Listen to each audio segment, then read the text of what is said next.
Mastocytosis, mast cell activation syndrome, or something that looks a lot like the other two but hasn't been diagnosed.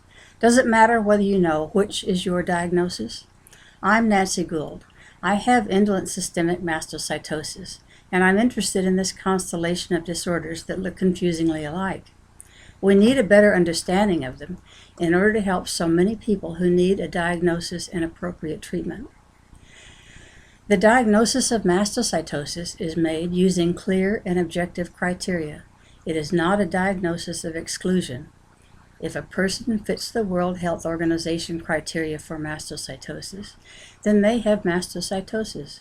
If they don't fit the criteria, they don't have mastocytosis.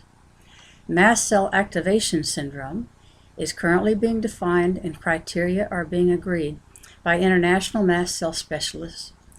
If a person fits these criteria, they will be reasonably certain that the unwanted activation of mast cells is the source of their symptoms. Of course, the next step is to determine what's causing this mast cell activation.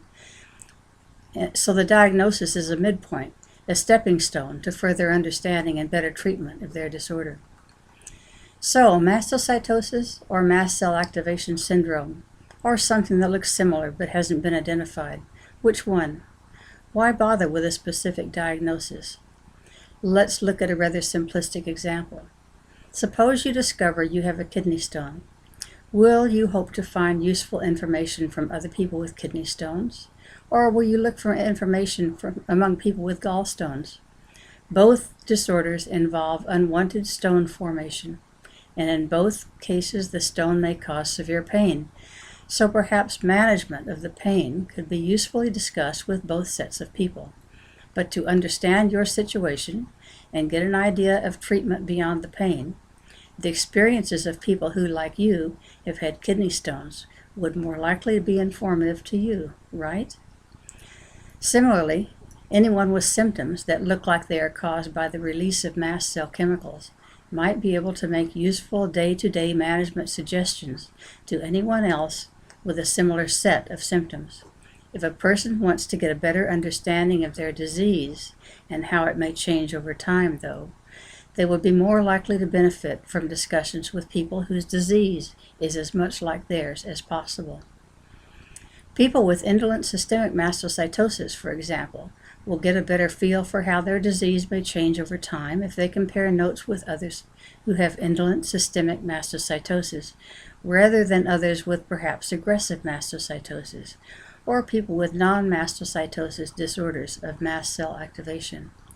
Why do I say this? Well, people with mastocytosis have an increased number of abnormal mast cells, a clone of abnormal mast cells. It is the abnormality that leads to their overactivity and makes the diagnosis. People with mast cell activation syndrome have a normal number of mast cells without the mastocytosis abnormalities, and for reasons we don't yet understand, their mast cells release enough chemicals to cause symptoms. The only similarity between these two diseases is the presence of symptoms due to mast cell mediator release. We wouldn't expect the disease process to play out in the same way in both groups. The presence of a clone of abnormal mast cells in one group suggests a certain set of expectations for the future progress of the disease. The normal number of mast cells without the abnormality in the other group suggests a much wider set of possibilities as their disorder changes over time. Each person in a support group misses a golden opportunity to make progress in understanding their disease if they or others in their group fail to acknowledge their correct diagnosis when discussing how their disease has affected them over time. Important observations that may be of interest to researchers cannot arise if a miscellaneous assortment of diseases is present among the people in the group, and if each person isn't clear about their diagnosis. So, does it matter what your correct diagnosis is? Mastocytosis? Mast cell activation syndrome? Similar symptoms as yet undiagnosed? Yes, of course it does.